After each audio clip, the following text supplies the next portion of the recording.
On se retrouve aujourd'hui pour continuer la préparation du ShineFest, qui est mon sommet virtuel créé pour les entrepreneurs qui veulent développer un business à leur image et réussir selon leurs propres règles, sans se cramer et sans sacrifier leurs ambitions. Cette vidéo, c'est la 3e de la série. Si jamais t'as pas vu les 2 autres, je te mets le lien de la playlist en description de cette vidéo. Pour récap très rapidement ce qui a été fait dans les 2 premières vidéos, premièrement, on a fait l'analyse et le bilan de la première édition du ShineFest, parce que ce nouveau ShineFest, c'est la 2e fois que je le crée. On a défini les objectifs du projet et fait un rétro-planning, c'est-à-dire du coup une to-do list avec des deadlines pour absolument chaque étape du projet. J'ai créé une page de présentation du ShineFest sur Notion. J'ai invité toutes les intervenantes que je voulais inviter pour participer à l'événement. Et j'ai créé la page de capture et la page de remerciement, donc pour préparer les inscriptions au ShineFest. Ça, c'est la dernière vidéo de la série. Si ça t'intéresse, je fais tout ça sur system.io, donc tu peux aller voir ça. Je vais pas faire traîner cette intro plus longtemps et on va aller directement dans le vif du sujet de ce que j'ai fait sur ces 2 dernières semaines pour la préparation du ShineFest. On commence du coup avec la création de la stratégie de communication pour justement inciter les gens à s'inscrire au ShineFest. Si jamais tu me vois regarder par là, c'est parce que du coup, je te fais le roll-up sur Notion en même temps. Je vais l'afficher juste à côté. Comme ça, tu verras réellement mon plan en entier. Alors déjà, histoire de créer une bonne stratégie de communication, j'ai répété les bases. Les bases, c'est quoi ? C'est que le ShineFest aura lieu du 13 au 17 janvier 2025. C'est un événement gratuit. Donc on doit créer une communication pour inciter les gens à s'inscrire à quelque chose de gratuit. C'est déjà totalement différent que de vouloir inciter les gens à acheter quelque chose. Le process est le même, mais on va dire que le niveau d'engagement n'a pas à être similaire. Je me suis bien reposé la question aussi de c'est quoi l'objectif du ShineFest ? Pourquoi j'organise ça ? Qu'est-ce que je cherche à faire derrière ? En réalité, à la fin du ShineFest, je veux que les gens s'inscrivent à mon membership. C'est un club où tu auras tout ce dont tu as besoin pour développer un business à ton image et un business qui est prospère, bien évidemment, sinon ça sert pas à grand-chose. Il y aura des formations, des masterclass, des lives, un coaching personnalisé 24 heures sur 24, une communauté, des ateliers pratiques, bref, sur tous les sujets business à 360 de manière holistique. Ça, c'est globalement l'offre que je vais vendre après le ShineFest. En termes de communication aussi, j'ai eu besoin d'analyser l'existant. Alors actuellement, je communique sur Instagram 5 fois par semaine, du lundi au vendredi, tant en post qu'en carrousel ou qu'en reel. Et histoire d'être bien clair sur comment je voulais communiquer, j'ai remis un petit peu les bases de ma communication, qui vaut pour n'importe quel projet, c'est pas uniquement pour le ShineFest, je communique comme ça tout le temps, mais je trouve que c'est toujours bien d'avoir une petite piqûre de rappel. Alors les bases, c'est quoi ? C'est que j'ai une communication franche qui vise à motiver, à inciter à passer à l'action et à inspirer. Je veux que les meufs se disent qu'elles sont capables, que c'est possible d'atteindre leurs rêves à travers ce que je partage. Je suis contre la girl boss et la hustle culture.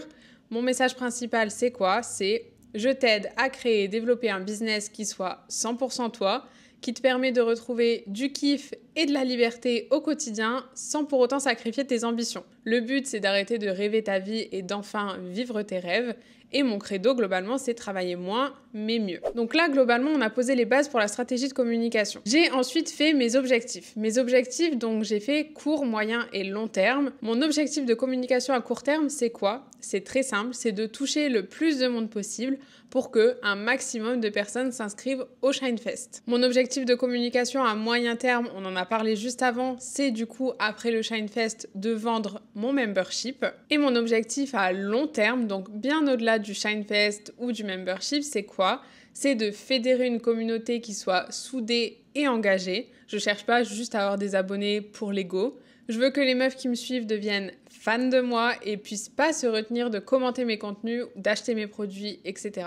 Et je veux avoir un taux de rétention de 100% pour celles qui s'inscrivent au membership. Ça veut dire quoi ? Ça veut dire que je ne veux pas de désabonnement. Je veux que toutes les personnes qui s'inscrivent restent tellement c'est trop cool et qu'elles se disent waouh, je pourrais pas m'en passer de toute façon. Alors arrivé là, je vais pas te mentir, mon meilleur allié business, il s'appelle ChatGPT. J'ai copié-collé tout ça dans ChatGPT, je lui ai demandé des suggestions. Ce que je vais te montrer juste après, c'est ce que j'ai retenu de ces suggestions. Donc il n'y a pas tout, il y a des choses que j'ai enlevées parce que ça me plaisait pas du tout. Mais globalement, c'est un travail commun entre mon cerveau et ChatGPT. Alors du coup, ChatGPT, il m'a proposé des phases de communication. Donc on aurait la première phase qui est de créer la hype pour l'événement. Donc moi, j'ai rajouté le nombre de contenus que ça fait par rapport au jour Comme ça, je suis claire sur le nombre de contenus que je dois faire. L'objectif de cette première phase, c'est quoi? C'est de créer la curiosité et de poser le problème. En gros, c'est de faire comprendre aux personnes qui tombent sur mon contenu pourquoi c'est intéressant pour elles de s'inscrire au ShineFest. Le message clé, c'est clairement ma mission. C'est t'en as marre de bosser comme une dingue pour des résultats vraiment pas ouf. Imagine si tu pouvais avoir un business qui te fait vraiment kiffer. Donc là, en termes d'exemples de contenu, on pourrait avoir des extraits de témoignages ou des victoires des participantes au premier ShineFest. Du contenu storytelling où j'explique pourquoi j'ai créé le sommet, tout simplement aussi pour comprendre la réflexion derrière. Poser des questions engageantes pour se projeter et inspirer, du genre « Et toi, ça ressemblerait à quoi ta vie de rêve si ton business roulait comme par magie ?» Et on va aussi créer un décompte pour l'annonce des inscriptions et l'annonce des intervenantes. Parce qu'encore une fois, le but, c'est de créer la hype. La deuxième phase, du coup, on se focus sur les inscriptions. Là, on va chercher à attirer le maximum de personnes pour s'inscrire au ShineFest. Le message clé, c'est quoi? C'est que le ShineFest, c'est un événement gratuit, c'est un événement chill, c'est un événement utile et ça pourrait bien changer ta vision de l'entrepreneuriat. Là encore, j'ai pas mal d'idées. Donc, pourquoi participer au ShineFest? Des posts avec des valeurs chiffrées, par exemple, en 2024, X% des entrepreneurs rêvent d'avoir plus de liberté, et toi, ça, évidemment, ça fait toujours son petit effet. Et on va vraiment rentrer sur les détails de la programmation du ShineFest, donc avec le programme des conférences, annoncer les intervenantes, remettre des témoignages encore, parce que c'est toujours bien de bombarder de témoignages. Et j'ai juste noté quelques petites idées de contenu qui me venaient en faisant ce brainstorm. Le but, c'est d'avoir des CTA qui sont omniprésents, donc des call to action,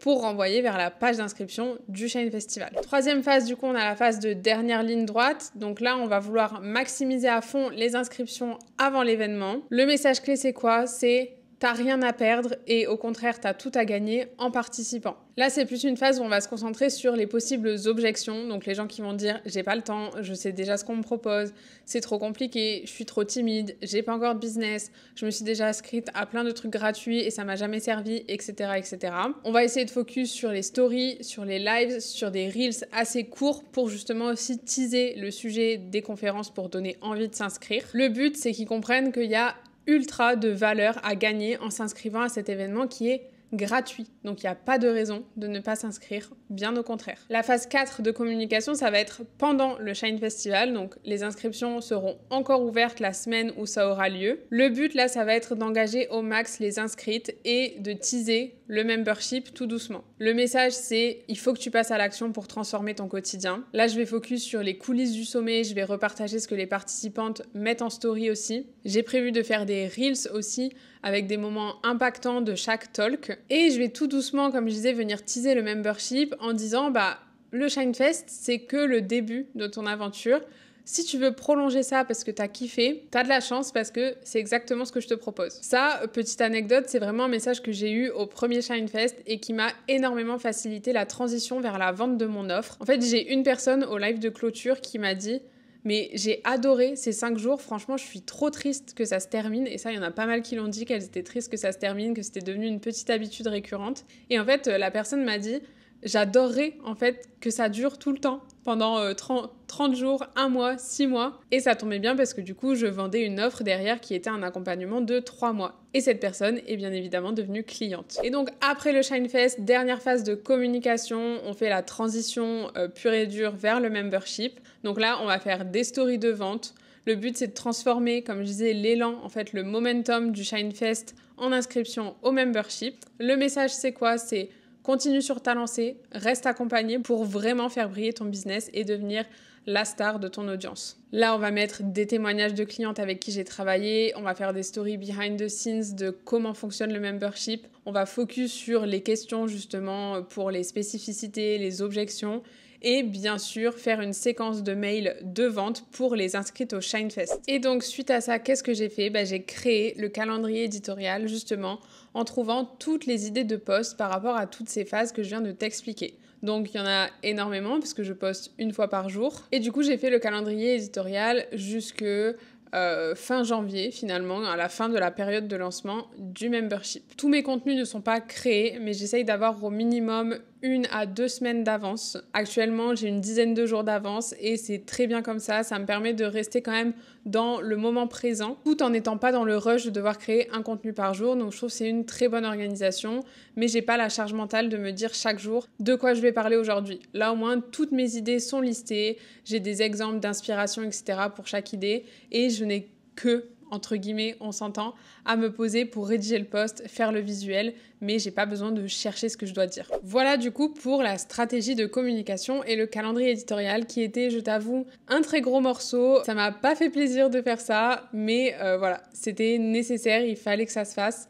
Et de toute façon, c'est un indispensable pour justement amener de nouvelles personnes vers moi et driver les inscriptions au Shinefest. Parce que c'est bien beau de créer tout un super Shinefest, s'il n'y a personne dedans, ça sert à rien. Une fois que la stratégie de com était terminée, je devais travailler sur la stratégie d'engagement. Parce que c'est bien beau d'avoir des personnes qui sont inscrites, mais si elles s'inscrivent et qu'elles ne font rien, qu'elles ne regardent pas les talks, qu'elles ne font pas les exercices, qu'elles participent pas à la communauté, en fait, c'est pas comme ça qu'elles auront des résultats.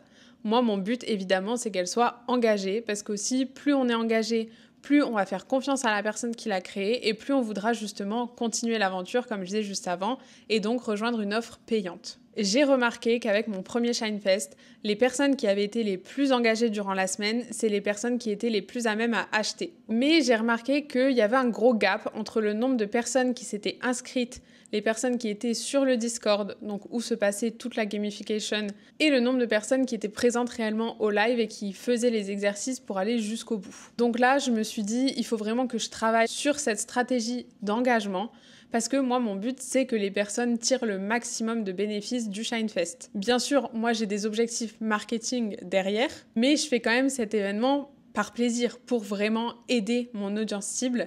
Alors, on s'entend, bien évidemment, c'est pas désintéressé, je reste une entrepreneur, j'ai des choses à vendre derrière. Mon but, c'est que les personnes soient engagées pour qu'elles me fassent confiance et qu'elles aient envie, comme je disais, d'acheter derrière. Mais je sais que tout le monde n'achètera pas et c'est totalement OK. Mais je veux quand même qu'elles aient une bonne expérience. Je veux pas faire partie de ces personnes qu'elles considèrent comme avoir créé un événement gratuit et en fait, elles se sont pas engagées parce que ça leur donnait pas envie, elles avaient pas le temps, flemme, les trucs avaient pas l'air si intéressants que ça au final. Non, j'ai envie qu'elles gardent une bonne image de moi, une bonne image de mon business et donc j'ai besoin de trouver des techniques, entre guillemets, pour les inciter à s'engager. Du coup, j'ai cherché à créer une stratégie d'engagement, comme je le disais. La première chose à laquelle j'ai pensé, c'est de créer des formats qui sont partageables, notamment partageables en story sur Instagram, parce que ça reste mon canal de communication principal. Donc je me suis notée de faire un petit template de story en mode « ça y est, je me suis inscrite au Shinefest, voici le lien si toi tu veux t'inscrire aussi ». Si on a des quiz en mode workbook à l'intérieur du Shinefest, de proposer des templates pour partager ses résultats, et des exercices aussi à partager en story sur Instagram, etc. Tout ça pour provoquer un peu cet effet de masse où il n'y a pas que mes followers qui savent qu'il y a le Shinefest, mais il y aura les followers de la personne qui poste et les followers de l'autre personne qui poste et ainsi de suite. À force de voir plusieurs choses répétées, une personne inconnue va se dire « Tiens, je vois quand même passer ça depuis plusieurs fois, peut-être que je vais m'inscrire aussi ». Alors pour ma stratégie d'engagement, il n'y a pas 150 000 choses à faire non plus. Déjà, je voulais simplifier et valoriser l'accès au Discord. Moi, mon but, c'est que toutes les inscrites rejoignent le serveur Discord, on en parlera juste après. Pourquoi ? Parce que je veux créer ce sens de communauté. J'ai pas envie juste que les gens reçoivent les liens des talks par mail et que personne se parle et que chacun fasse les trucs dans leur coin. Donc ce que je vais faire, c'est que je vais inciter immédiatement à rejoindre le Discord. Donc dès l'inscription, je vais rappeler et bien insister sur le fait que les lives avec les intervenantes et la communauté ne sont disponibles qu'à travers le Discord. Et c'est vrai parce que les lives sont programmés dans le Discord. D'où l'intérêt de rejoindre le serveur, sinon la personne va forcément manquer une grosse partie de la promesse du sommet. Avant même le début du Shinefest aussi, je vais essayer de lancer des petits icebreakers sur Discord, donc pour justement essayer de susciter l'engagement et de briser la glace entre les différentes inscrites. Parce qu'il y a toujours ce truc de « j'ose jamais être la première à poster, j'ose pas parler si personne n'a parlé avant moi ». Du coup, je vais essayer de lancer des petits jeux ou des petites actions comme ça pour justement inciter les personnes à poster leurs premiers messages. Parce qu'une fois qu'on a posté les premiers, c'est beaucoup plus facile après de continuer. Donc déjà dans la première édition, j'avais proposé de partager leur présentation et faire la promotion donc de leurs offres, de leurs réseaux sociaux, etc. Ça, je garde. Et je vais sûrement rajouter ce fameux icebreaker, donc sous forme de jeu. Donc j'avais pensé à un petit portrait chinois spécial entrepreneur. Donc je pense que je ferai un petit truc comme ça. Et enfin, je vais rappeler dans absolument tous les mails que j'envoie dans la séquence de post-inscription l'intérêt de rejoindre le Discord avec forcément le lien vers le Discord. Deuxième partie aussi, ça va être de renforcer la gamification et la rendre plus inclusive. Donc il y a toujours des quêtes dans le Shinefest, mais je vais essayer aussi de prévoir des quêtes un peu plus simples. Donc par exemple, poster dans tel canal tous les jours. Voilà, essayer de trouver des actions plus variées, qu'elles soient publiques ou privées, mais pour coller à tous les profils, que tu sois introverti, extraverti, timide, super à l'aise socialement, etc. Et je vais essayer de plus varier les récompenses. J'aimerais bien mettre des récompenses qui se débloquent par niveau, parce que du coup, avec les quêtes, quand tu les réalises, tu obtiens des points, et des points se transforment au fur et à mesure en niveaux. Et j'ai la possibilité de dire, par exemple, dès que tu atteins le niveau 4, tu as un bonus en plus. Dès que tu atteins le niveau 8, tu as un cadeau en plus, etc. Donc voilà, je vais essayer de réfléchir un petit peu à ce que je peux proposer. Donc j'avais pensé à des workbooks supplémentaires, à un talk secret supplémentaire, un live exclusif en plus pour celles qui atteignent le niveau, j'en sais rien, 12 par exemple, etc. Dans le premier Shinefest, la gamification au niveau des récompenses, c'était les 5 premières qui atteignaient le haut du classement à la fin du Shinefest avaient un cadeau, remportaient un lot. Mais du coup, il fallait que tu sois dans le top 5 de all-time du Shinefest. Là, le fait de mettre des choses par niveau, ça peut permettre à plus de personnes d'y accéder, même si au final, t'es pas dans le top 5. Et du coup, de plus inciter à la participation pour débloquer ces fameux bonus en plus. Je vais vraiment aussi essayer de créer ce fameux rendez-vous, un peu ce rituel de tous les jours aller sur le Discord, notamment avec un message chaque matin, une question, une réflexion, une inspiration, quelque chose à partager tous les matins pour que les personnes puissent rebondir sur ça. Et tous les soirs, de faire un petit post de débrief en mode qu'est-ce que tu as retenu de la journée, qu'est-ce qui t'a le plus marqué, comment tu te sens, etc. Le but là, c'est vraiment d'inciter les participantes à poster et à être actives dans la communauté. Et dernier petit point du coup pour booster l'engagement, c'est ce que je faisais déjà dans le premier Shinefest, mais je vais continuer, c'est de renforcer le lien avec chaque participante. Dès qu'il y a quelqu'un qui arrive sur le Discord, je l'accueille personnellement avec un petit message de bienvenue. Je lui demande qu'est-ce qu'elle fait, comment elle a découvert le Shinefest, etc., etc. Et ce que je faisais aussi déjà la première édition, c'est que tout le contenu que les membres vont partager en story, etc., je les incite à me taguer pour que justement moi je puisse le repartager aussi en story et que je puisse voir en fait ce qu'elles font pendant le Shinefest. Voilà du coup pour le brainstorm des actions d'engagement et donc suite à ça j'ai créé toutes les quêtes sur la plateforme que j'utilise, donc ça s'appelle Zilly. Et en fait, j'ai fait des catégories. Donc, il y a les quêtes pour le welcome. Il y a les quêtes un peu good vibes qu'on peut faire tous les jours. Il y a des quêtes pour soutenir le Shinefest, donc s'abonner aux intervenantes, me suivre sur mes réseaux, etc. Et en fait, après, il y aura des quêtes jour après jour qui sont liées au talk de la journée, qui se débloqueront uniquement en temps et en heure. Donc là, on a le jour 1 et en gros, les quêtes reprennent à peu près la même structure chaque jour. Donc ça va être de regarder les 2 talks du jour, compléter les workbooks ou les exercices de chaque talk, être présente au live du soir, partager dans le Discord ce qui nous a marqué de cette journée. Et voilà, des fois, il y aura des petites quêtes en plus, genre télécharger les freebies des intervenantes ou partager X exercices en story ou sur le Discord, etc. Mais globalement, ça reprend la même structure. On dirait pas, mais créer toutes les quêtes sur Zilly, ça prend énormément de temps parce que du coup, on doit créer la quête, on doit mettre si c'est récurrent ou pas, on doit mettre le nombre de points que ça fait gagner, la petite description et comment aussi on valide les quêtes. Donc moi en général je demande une capture d'écran pour prouver que l'action a été faite. Et il faut savoir par contre que pendant le Shinefest, je valide manuellement absolument toutes les quêtes qui sont envoyées. Donc c'est un super système de gamification je trouve.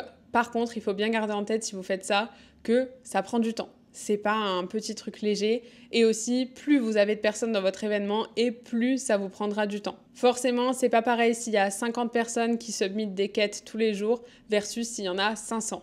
On a fait le tour du coup concernant la stratégie d'engagement et la gamification. C'était aussi un gros morceau comme la stratégie de com, donc j'ai clairement bien taffé sur tout ça. Mon focus suivant de la semaine, ça a été de créer le serveur Discord parce que du coup, j'arrête pas de te dire que le Discord, c'est the place to be pendant le Shinefest, mais évidemment, il fallait que je le crée. Pourquoi je l'ai créé aussitôt? C'est parce que je voulais réunir les intervenantes dessus, déjà pour faciliter la communication entre nous, parce que jusqu'à présent, j'envoyais les mêmes messages copier-coller aux 7 intervenantes différentes et c'était un peu relou, on va pas se mentir. Donc là, je voulais vraiment les réunir sur le même endroit pour que je puisse communiquer plus facilement avec elles, mais aussi qu'elles puissent commencer à communiquer entre elles. Ce que j'ai fait pour les intervenantes, du coup, c'est que j'ai créé un rôle spécifique avec des permissions spécifiques. Donc, c'est les petits noms que tu vois en rose. Donc, il y a le rôle intervenante. Et en fait, ça donne accès à un channel de discussion qui est privé, où ça, il y aura absolument que les personnes qui ont ce rôle d'intervenante qui auront accès. Donc, comme ça, on pourra parler entre nous, même pendant le Shinefest, etc., sans que les inscrites qui sont dans le Discord puissent voir nos conversations. Ce que j'ai fait pour la création du Discord, c'est que j'ai gardé le layout assez simple. Donc, comme tu vois, il y a une partie, intervenante, ça on va la cacher. Il y a la partie welcome. Donc là, le welcome, c'est où les gens arrivent, tout simplement. C'est vraiment le salon de bienvenue. On a une première partie qui s'appelle Commence ici, où justement, je te donne un peu la marche à suivre quand tu arrives dans le Discord. Il y a une partie règles, parce que c'est un serveur communautaire et c'est obligatoire d'avoir des règles. Et ensuite, j'ai fait le Shinefest, un salon où on peut poser ses questions, un salon par jour du Shinefest. Comme ça, les questions qui concernent le jour 1 vont dans le channel du jour 1 et voilà, ça reste organisé. Ça permet aussi pour les intervenantes, vu qu'elles sont triées entre guillemets par jour, de savoir où retrouver les questions qui peuvent les concerner. Ensuite, on a un salon live justement pour les lives, on en parlera juste après. Et une dernière catégorie que j'ai appelée Chillax pour se détendre, où on peut papoter un peu de tout et rien, que ce soit business ou pas d'ailleurs, se présenter et faire sa promotion. Dans le Discord du premier Shinefest, j'avais beaucoup plus de catégories et de salons que ça. Et en fait, le problème, c'est que ça n'était pas utilisé. Mon but, c'était que ce soit super bien organisé, et ça l'était. Mais je pense que du coup, c'était trop compartimentalisé. Et il y a énormément de salons qui sont restés vides. Donc là, j'ai préféré simplifier les choses. Comme ça, il n'y a pas 150 000 endroits où on peut poster. Et ça facilite aussi du coup l'engagement parce que les filles n'ont pas besoin de se dire « Oh my god, j'espère que je suis dans le bon salon. J'ai pas envie d'être hors sujet dans ce que je dis, etc. » Donc voilà, ça simplifie les choses pour tout le monde. Et donc dernière chose, je te disais qu'il y avait ce fameux salon pour les lives, donc c'est un salon de conférence. Pourquoi ? Parce que du coup les lives sont pré-organisés ici, donc on a un salon qui s'appelle événements et ça c'est possible uniquement si on a un serveur de communauté sur Discord. Voilà, je le dis au passage, d'où l'intérêt que j'ai choisi le serveur de communauté. Comme ça j'ai pu pré-enregistrer les créneaux des lives. Donc là, j'ai mis live avec moi, avec les autres intervenantes, etc.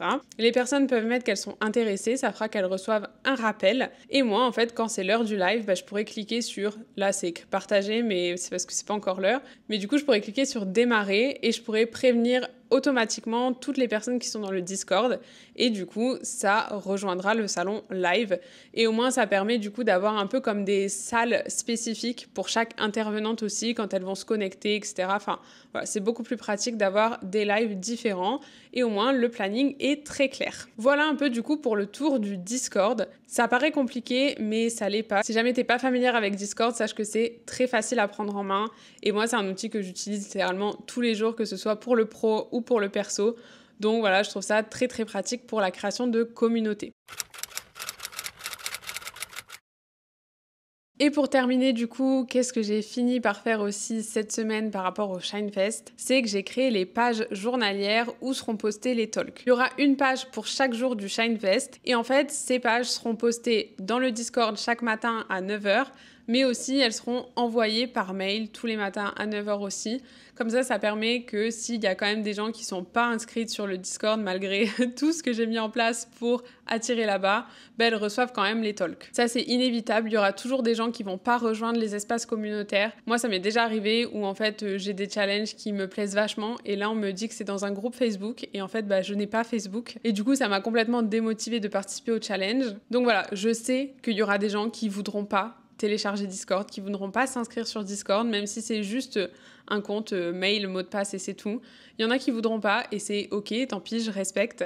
Mais du coup, je veux pas les priver du Shinefest pour autant. Donc, les pages seront quand même partagées par mail au cas où. Je te montre rapidement à quoi ressemblent les fameuses pages. Donc c'est globalement toutes les mêmes, je vais pas te mentir, j'ai dupliqué les pages pour chaque jour, j'ai juste changé les infos qui avaient besoin d'être changées. On arrive sur une page où il y a les talks de la journée, donc le premier, le deuxième, avec des boutons pour télécharger les workbooks liés au talk. Et à la fin, il y a un rappel par rapport aux fameuses quêtes justement que je t'ai présentées juste avant sur Zilli, avec du coup l'intérêt de réaliser les quêtes, le bouton qui mène vers le site avec les quêtes.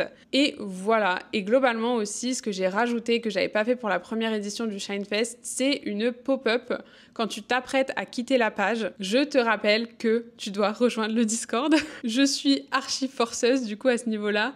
Mais voilà, comme ça, si jamais il y a des gens qui s'étaient dit « Ah, je le ferai quand ça démarrera, etc. » et qu'ils l'ont toujours pas fait, ils auront ce fameux rappel tous les jours. Au moment où en fait tu veux quitter la page, cliquer sur la croix pour fermer la page, tu as la pop-up qui s'ouvre en te disant « Psst, oublie pas, il y a le Discord si jamais t'es pas encore dedans. » Voilà du coup pour les pages, rien de bien compliqué comme tu le vois, mais au moins c'est fait. Et comme on dit, ce qui est fait n'est plus à faire. Voilà du coup pour tout ce qui s'est passé dans ces 2 dernières semaines. Comme tu le vois, c'était 2 semaines assez chargées, sachant que je n'ai pas fait que ça bien entendu. Mais là, clairement, on a fait un très très gros morceau du travail de préparation pour le Shinefest. Alors c'est quoi les prochains sujets qui restent à faire sur la to-do list? Parce que non, ce n'est pas fini, ça serait trop beau pour être vrai. Premièrement, et ma priorité, c'est de rassembler toutes les intervenantes sur le Discord parce qu'elles n'ont toujours pas toutes rejoint le Discord et de booker les créneaux manquants pour les interventions. Il me reste 2 personnes qui n'ont pas encore booké leur créneau, donc là, je leur cours un peu après, je t'avoue, pour dire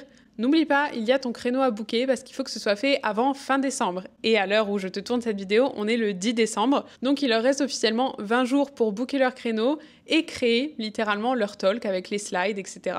Donc voilà, ça commence à être un petit peu pressé par le temps, donc c'est ma priorité. Ensuite, du coup, je vais devoir rédiger la séquence mail pour après les inscriptions. Donc c'est les mails que tu reçois une fois que tu seras inscrite au Shinefest. Pourquoi? Parce que du coup, les inscriptions ouvrent ce lundi 16 décembre. Donc si jamais tu regardes la vidéo le samedi juste avant, tu n'auras pas encore le lien. Mais si tu regardes cette vidéo à partir du 16 décembre, le lien d'inscription sera dans la barre de description. Donc je compte sur toi pour t'inscrire et rejoindre la fiesta. Et ensuite, le gros focus, ça va être de réaliser les talks avec les intervenantes. J'ai quasiment tous les créneaux de booker pour la semaine prochaine à l'heure où je tourne cette vidéo. Donc tout devrait être fait assez rapidement, à part les 2 petites retardataires. Et je vais aussi du coup en profiter pour créer mon propre talk et mon workbook. Comme ça, globalement, tout sera plus ou moins prêt pour le début du Shinefest. Il restera 2-3 petits trucs, mais c'est clairement pas la priorité. Je peux attendre que le Shinefest ait démarré pour finaliser ce qui restera sur la to-do list, donc je suis pas du tout inquiète à ce niveau-là. Voilà, du coup c'est tout pour cette vidéo. On a parlé de pas mal de choses. J'espère en tout cas que ça aura pu t'aider toi à aussi envisager différentes approches pour tes projets. Peut-être que ça t'aura donné des idées pour booster l'engagement dans ta communauté, dans tes programmes de groupe si jamais t'en as, etc. Ou que ça t'aura donné des idées aussi pour préparer ta communication en vue d'un lancement. Je suis toujours très fan de te faire ces vidéos un petit peu organisation et construction de projets en live. Je trouve que c'est super intéressant de voir une entrepreneure littéralement construire un projet sous nos yeux parce qu'on a toutes des façons différentes de travailler et on peut toujours s'inspirer des autres justement pour progresser ou avoir de nouvelles idées. Donc en tout cas, j'espère que cette série de vidéos t'aide vraiment là-dessus. Et si ça t'aide pas activement, j'espère que tu kiffes en tout cas voir les coulisses de la création d'un tel projet. Comme je t'ai dit au début, si jamais t'as pas vu les 2 premières vidéos de la série, le lien est dans la barre de description, donc je te conseille de les regarder si jamais c'est pas déjà fait. Je te dis à très vite dans une prochaine vidéo et n'oublie pas, si on est le 16 décembre, tu peux t'inscrire au Shine Festival. C'est un sommet virtuel qui est totalement gratuit pour justement t'aider à développer un business qui est à ton image, qui te permet de travailler moins mais mieux, tout en kiffant justement ce que tu fais au quotidien pour arrêter d'être l'esclave de ton business et vraiment te remettre au centre et faire en sorte que ton business te permette de réaliser tous tes rêves. Le lien d'inscription est dans la barre juste en dessous et j'ai trop hâte de te voir de l'autre côté du projet. Sur ce, je te dis à très vite dans la prochaine vidéo et aussi dans la communauté du Shinefest. Bye!